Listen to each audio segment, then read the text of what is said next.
Olá, que bom estarmos juntos mais uma vez. Espero que esteja tudo bem com você.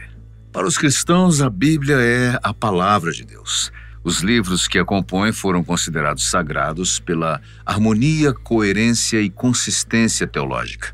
Basta dizer que os seus livros foram escritos por 40 autores diferentes, em lugares diferentes, ao longo de mais de 1 milênio, não apresentando qualquer incoerência e todas as suas profecias tendo sido cumpridas cabalmente.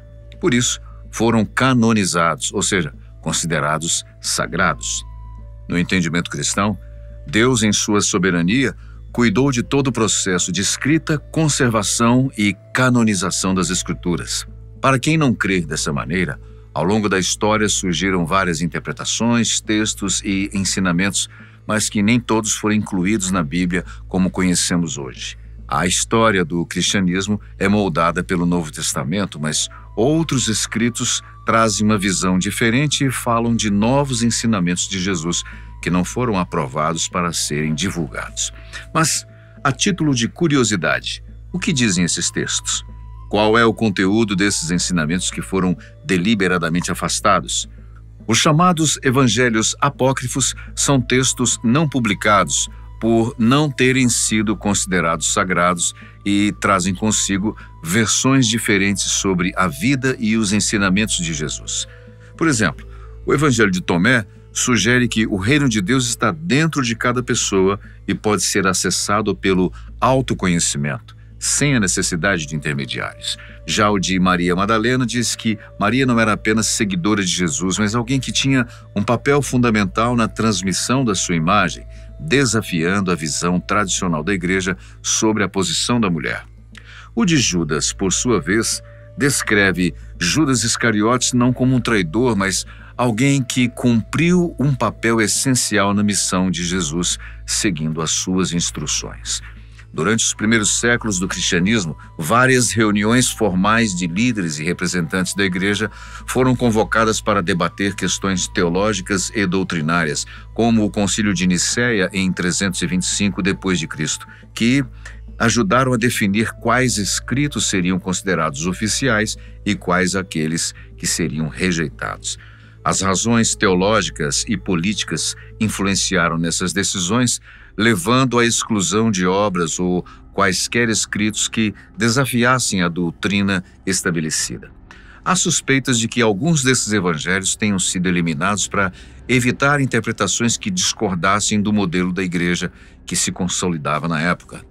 Para a fé cristã, Jesus de Nazaré foi a encarnação do Deus Todo-Poderoso, Criador e sustentador de todo o universo. Além disso, naturalmente falando, é uma figura central na existência humana, tanto que a história ocidental foi dividida em antes e depois dele.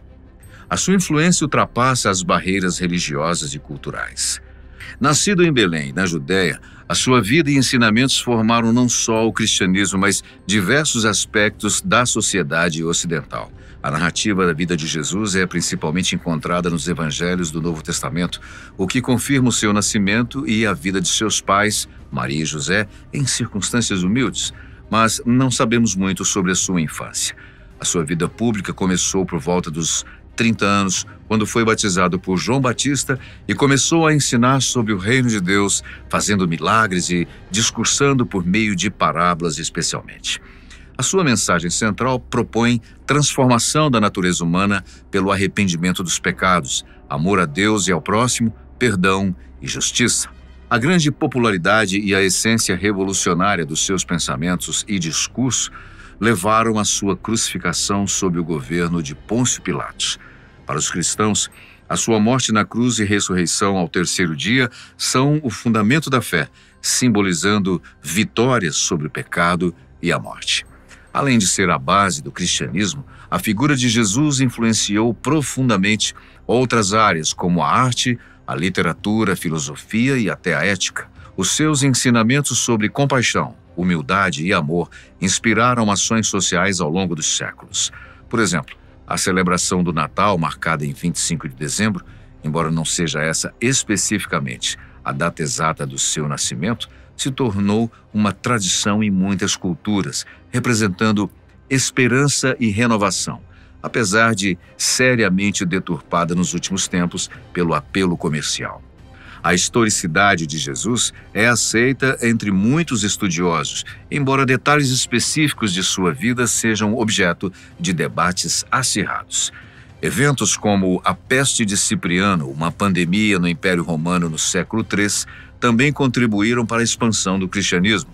Durante essa pandemia, a mensagem de esperança e as ações beneficentes dos cristãos, em meio ao desespero, foi um atrativo para muitos. O legado de Jesus permanece até hoje, influenciando debates sobre temas diversos em todo o mundo. Mas você provavelmente deve saber que a Bíblia que conhecemos hoje já passou por algumas alterações. Inicialmente, a tradução católica incluía 73 livros, sendo que 45 eram do Antigo Testamento com raízes judaicas.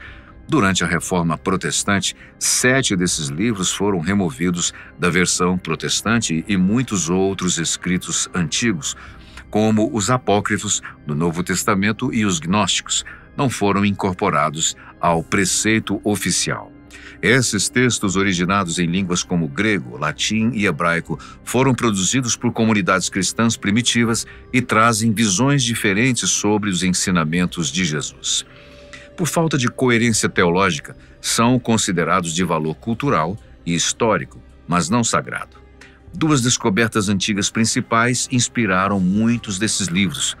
Os manuscritos do Mar Morto, encontrados entre 1947 e 1956 em cavernas próximas a essa região, correspondem a uma coleção de centenas de rascunhos e fragmentos relacionados a práticas e crenças judaicas na época de Jesus. Embora não contenham diretamente ensinos dele, trazem contexto sobre o ambiente religioso e cultural em que ele viveu. A biblioteca de Nag Hammadi, por sua vez, representou a segunda descoberta em 1945 no Egito, contendo uma coleção de manuscritos do século IV, que incluiu 52 tratados, entre eles os evangelhos gnósticos, que apresentam ensinamentos atribuídos a Jesus, oferecendo perspectivas diferentes das encontradas nos canônicos. Esses apócrifos e gnósticos frequentemente destacam aspectos esotéricos e místicos dos ensinamentos de Jesus, ressaltando temas como autoconhecimento e a descoberta do divino interior. Aqui devemos ressaltar que a premissa fundamental de interpretação cristã é que a Bíblia interpreta ela mesma, ou seja, nós devemos interpretar um texto bíblico à luz de outros textos bíblicos. A exclusão dos textos foi resultado de muitos debates na Igreja, já nos primeiros séculos de cristianismo, querendo estabelecer uma só doutrina. Cada um deles traz uma perspectiva nova sobre a trajetória de Jesus, desde o seu nascimento até a ressurreição, destacando diferentes aspectos de sua missão e mensagem. Por exemplo, o livro de Mateus mostra Jesus como o Messias prometido, falando sobre o cumprimento das profecias do Antigo Testamento. Ele detalha a geração de Jesus, seu nascimento inocente, e não podemos esquecer também o famoso Sermão da Montanha, ou seja, ensinamentos sobre ética e espiritualidade, destacando as parábolas e milagres realizados por Jesus. Já Marcos, considerado o mais antigo dos evangelhos, relata brevemente sobre o ministério de Jesus, focando nas ações dele, retratando-o como o Filho de Deus em constante movimento, realizando curas, exorcismos e ensinando sobre o reino de Deus. Este livro destaca a humanidade de Jesus, mostrando suas emoções e reações diante dos desafios enfrentados. Lucas trouxe uma abordagem detalhista com uma narrativa abrangente desde o nascimento de João Batista até a ascensão de Jesus. Escreveu sobre a compaixão divina pelos marginalizados e oprimidos e as suas falas por meio de parábolas, como a do bom samaritano e do filho pródigo, ressaltando a importância da oração e da ação do Espírito Santo na vida de Cristo. É importante notar como João tem representações diferentes entre os evangelhos, com uma reflexão teológica mais profunda sobre a identidade do Filho de Deus, apresentando-o como o Verbo encarnado e enfatizando sua natureza divina e relação íntima com o Pai. João inclui discursos longos sobre Jesus e 7 sinais milagrosos que apontam para a sua missão redentora, destacando temas como iluminação, vida e amor. Estudiosos cristãos ensinam que essas diferenças de abordagem e enfoque dos evangelhos, ela é proposital. A intenção é que cada um deles acrescente aspectos diferentes e complementares à visão do todo, como se fossem 4 fotógrafos registrando a mesma cena. Outro livro não publicado foi o Apocalipse de Pedro, que oferece uma descrição detalhada do além-vida e do julgamento final, mas com elementos e interpretações bem diferentes dos encontrados no livro do Apocalipse da Bíblia, que foi escrito por outro apóstolo, João. Esse texto descreve um inferno visualmente rico, com cenas de punições para pecadores, mas também aborda a misericórdia divina de maneira mais intensa. Além desses, há outros escritos, como o livro de Enoque, que descreve uma narrativa apocalíptica e oferece detalhes sobre os anjos caídos e o futuro da humanidade. Esse livro influenciou a literatura cristã primitiva, mas foi excluído por sua visão detalhada e complexa do mundo celestial e das forças espirituais. Da mesma forma, o livro dos Jubileus, que reconta a história bíblica desde a criação até a chegada dos filhos de Israel, foi descartado por apresentar uma cronologia que não correspondia à visão oficial. Em conjunto, os evangelhos canônicos fornecem um retrato completo de Jesus Cristo, combinando histórias. Eles têm sido fundamentais para a fé cristã, orientando gerações sobre os princípios e valores ensinados por Jesus. Os evangelhos apócrifos surgiram numa época em que o cristianismo ainda se encontrava em plena formação e não havia um consenso sobre quais escritos deveriam ser considerados sagrados. Naqueles primeiros séculos, diferentes comunidades cristãs faziam seus próprios registros sobre a vida e os ensinamentos de Jesus, resultando numa grande variedade de textos. Alguns desses escritos, como o de Tomé, focaram mais nos ditos e ensinamentos atribuídos a Jesus do que em narrativas históricas detalhadas. Essa diversidade revela que, originalmente, a mensagem de Jesus era interpretada de várias maneiras, conforme as experiências e as culturas dos grupos que o seguiam. Com o passar do tempo, a necessidade de se ter uma doutrina unificada levou a igreja primitiva a selecionar cuidadosamente os textos que entrariam na Bíblia. Esse processo de canonização não foi simples nem imediato, envolvendo intensos debates e definição de critérios específicos. Entre esses critérios estava a proximidade com os apóstolos e os ensinamentos originais de Jesus, os livros que melhor refletiam a essência dos ensinamentos dele e eram reconhecidos e muito usados, aqueles que acabaram por se tornar parte do cânone oficial do Novo Testamento. Diversos concílios realizados nos primeiros séculos desempenharam um papel crucial nesse processo, ajudando a definir e consolidar os livros considerados sagrados. Esse período de definição foi marcado por muita discussão, pois os líderes da igreja precisavam equilibrar diferentes interpretações e interesses teológicos, garantindo que a mensagem central do cristianismo permanecesse intacta. Apesar de ter contribuído para a formação de uma doutrina unificada, isso também significou que muitos escritos com abordagens diferentes, os chamados evangelhos apócrifos, acabaram sendo excluídos do cânone. Mesmo não fazendo parte da Bíblia oficial, esses documentos continuam a atrair estudiosos e teólogos, trazendo riqueza e complexidade do pensamento religioso dos primeiros cristãos. Esses textos são estudados hoje para entender melhor as origens do cristianismo e para reconhecer que a tradição religiosa passou por intensas transformações antes de se consolidar na forma como conhecemos agora.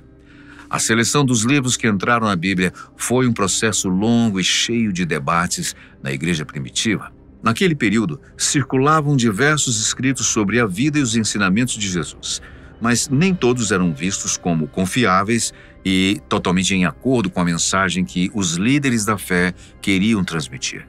Para decidir quais fariam parte do que hoje chamamos de Novo Testamento, a igreja adotou alguns critérios importantes. Primeiro, os líderes cristãos davam preferência aos livros que tivessem uma ligação direta com os apóstolos ou que refletissem a tradição verbal que vinha daqueles que conheceram Jesus pessoalmente, faz todo sentido.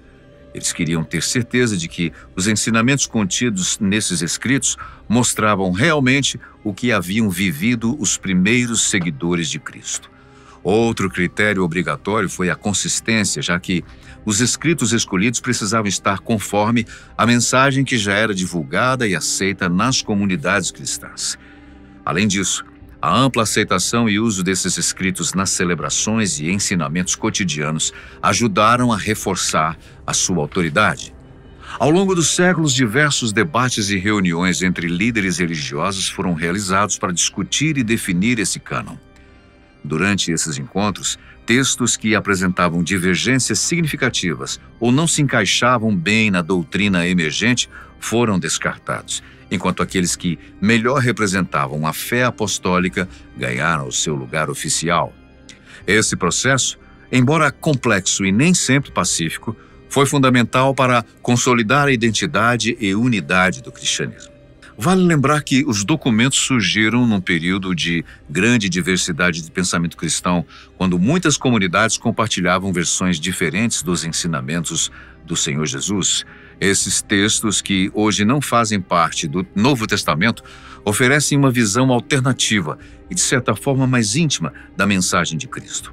Por exemplo, o Evangelho de Tomé apresenta uma coleção de 114 ditos de Jesus que enfatizam a busca pelo conhecimento interior. Seguindo esse raciocínio, temos uma abordagem similar na representação de Maria Madalena, que traz uma perspectiva mais feminina da espiritualidade. É assim que Maria aparece não só como uma seguidora, mas como uma verdadeira professora, responsável por transmitir ensinamentos íntimos sobre a superação das paixões e a importância de se encontrar a luz interior. Essa abordagem, que valoriza a intuição e experiência pessoal, difere da visão mais hierárquica e tradicional que predominava na época, o que ajudou a explicar por que esse texto não foi incluído no cânone oficial. Já o de Filipe ressalta a ideia do amor e da união espiritual, sobre como o amor verdadeiro transcende as barreiras materiais, sendo o caminho para uma conexão mais profunda com o divino e com o próximo. A proposta de Filipe é de uma espiritualidade que une as pessoas e enfatiza a interconexão de toda a criação, sugerindo que o amor é a chave para a união com Deus. Mesmo rejeitados oficialmente, os ensinamentos desses textos têm muito impacto na visão moderna da espiritualidade. Muitos hoje buscam uma fé mais pessoal e introspectiva, que valorize o autoconhecimento, a compaixão e a ideia de que tudo está conectado. Essa busca reflete uma vontade de resgatar a essência dos ensinamentos de Jesus que, segundo esses textos, vão muito além das interpretações mais rígidas e institucionais. Os evangelhos, excluídos com as suas mensagens sobre busca interior, o amor universal e a unidade de toda a criação, oferecem uma alternativa para entender outros pontos de vista de Jesus. Embora esses textos não tenham sido incluídos na Bíblia, vale a pena explorar essas diferentes perspectivas como contribuições históricas. Devemos, no entanto, nos lembrar que Deus é eterno, a sua palavra não muda. Os seres humanos é que devem se ajustar aos seus princípios perenes. O caminho que levou à formação do cristianismo nos mostra que a espiritualidade de Jesus é muito mais rica e diversificada do que uma única versão pode representar. As escolhas feitas pelos primeiros líderes refletem um esforço de unificar a fé em meio a uma variedade de interpretações, mas não apagaram a força de ideias alternativas que mesmo hoje inspiram a busca pessoal pelo divino. Apenas não podemos nos esquecer que, para os verdadeiros cristãos, a base da fé é o entendimento que Jesus é o único caminho e a sua palavra é o fundamento das escolhas e do comportamento humano. E você? O que acha de tudo isso? Toda essa abordagem sobre religião e espiritualidade? Deixe aí os seus comentários. Nós agradecemos muito a sua companhia, sempre muito especial. A gente se vê no próximo vídeo.